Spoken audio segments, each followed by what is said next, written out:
ನಮಸ್ತೆ ಫ್ರೆಂಡ್ಸ್, ನೀವು ನೋಡ್ತಾ ಇದ್ದೀರಾ ಬ್ರ್ಯಾಂಡ್ ಭಾಗ ಯೂಟ್ಯೂಬ್ ಚಾನಲ್. ನಾನು ಇವತ್ತು ಏನು ಹೇಳಕ್ ಹೊರಟಿದ್ದೀನಿ ಅಂದ್ರೆ, ನಮ್ಮ ಒಂದು ಲೈಫ್ ಸ್ಟೈಲ್ ನ ನಾವು ಹೊರಗಡೆ ಪ್ರಪಂಚದಲ್ಲಿ ಇಟ್ಕೊಳ್ಳೋಣ. ದೇವಸ್ಥಾನದಲ್ಲಿ ದೇವರ ಮುಂದೆ ಪ್ರದರ್ಶನ ಮಾಡೋದು ಚೆನ್ನಾಗಿರಲ್ಲ. ಇನ್ಮೇಲೆ ಆದ್ರೂ ನಾವು ನಮ್ಮ ಸಾಂಪ್ರದಾಯಿಕ ಉಡುಗೆಗಳನ್ನ ತರಿಸ್ಕೊಂಡು ನಾವು ದೇವಸ್ಥಾನಕ್ಕೆ ಬರೋಣ. ಗುರುಗಳೇ, ಈಗ ಎಲ್ಲರೂ ದೇವಸ್ಥಾನಕ್ಕೆ ಬರ್ತಾರಲ್ಲ, ದೇವಸ್ಥಾನಕ್ಕೆ ಈ ಹಿಂದೆ ಬರ್ಬೇಕಾದ್ರೆ ನಾವು ನೋಡ್ತಾ ಇದ್ದೀವಿ, ಬಹಳ ಸಾಂಸ್ಕೃತಿಕವಾಗಿ ಮೈ ತುಂಬಾ ಬಟ್ಟೆ ಉಟ್ಕೊಂಡು ಭಕ್ತಿಯಿಂದ ಮನಪೂರ್ವಕವಾಗಿ ಯಾವುದೇ ತರ ಕಲ್ಮಶ ಇಲ್ಲದೆ ಬರ್ತಾ ಇದ್ರು.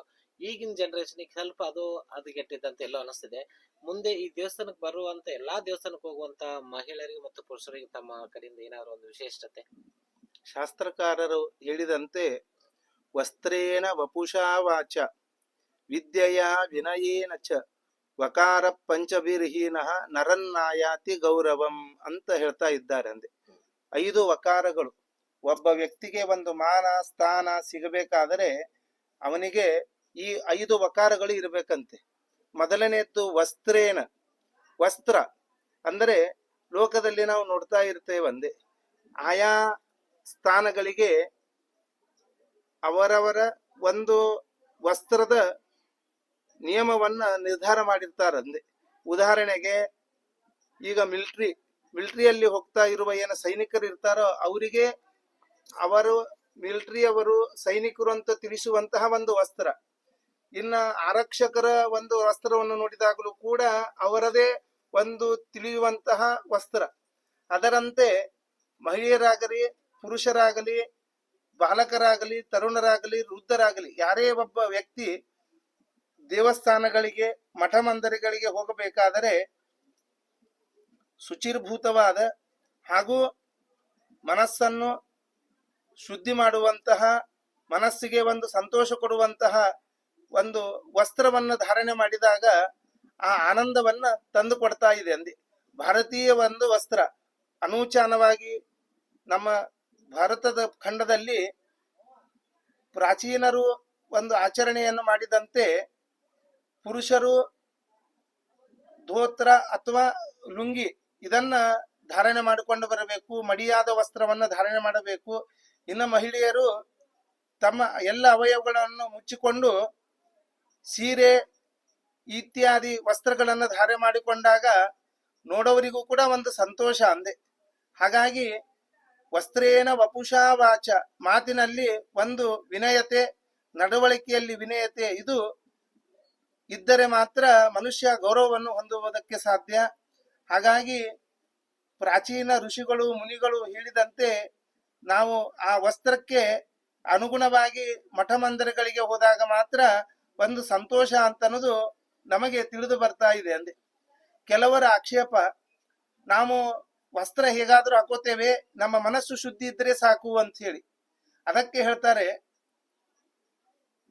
ಆಂತರಿಕವಾದ ಶುದ್ಧಿ ಆಗಬೇಕಾದರೆ ಮೊದಲಿಗೆ ಭಾಗ್ಯದ ಶುದ್ಧಿ. ಅಂದೆ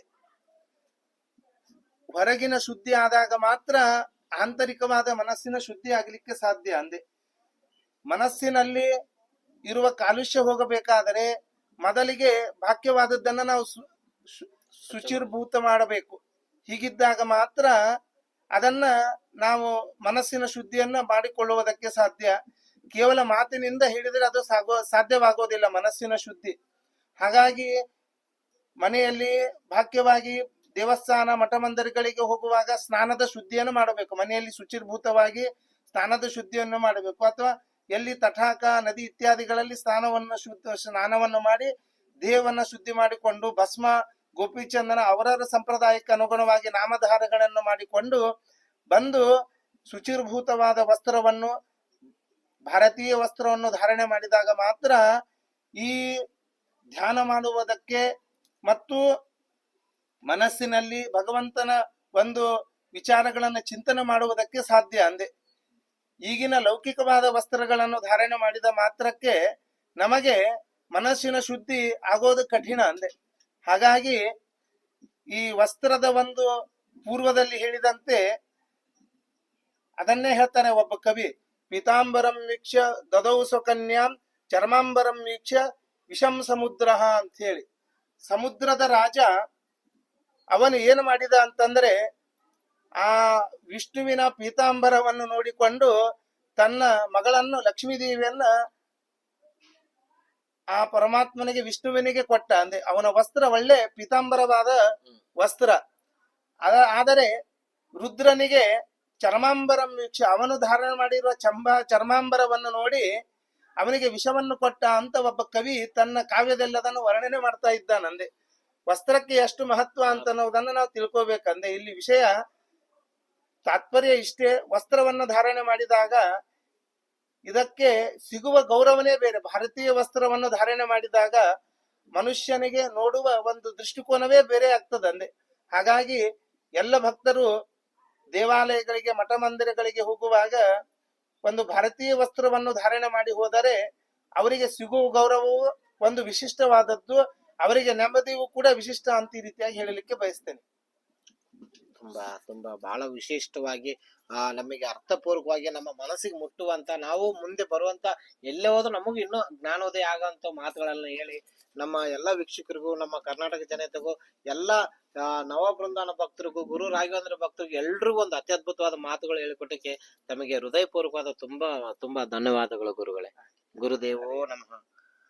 ಗುರುದೇವ ಗುರು ಬ್ರಹ್ಮ ಗುರು ವಿಷ್ಣು ಗುರು ಸಾಕ್ಷಾತ್ ಪರಬ್ರಹ್ಮ ತಸ್ಮೈ ಶ್ರೀ ಗುರವೇ ನಮಃ. ಅಖಂಡ ಮಂಡಲಾಕಾರಂ ವ್ಯಾಪ್ತೇನ ಚರಾಚರ ತತ್ಪದಂ ದರ್ಶಿತೇನ ತಸ್ಮೈ ಶ್ರೀ ಗುರವೇ ನಮಃ. ಹರೇ ರಾಮ.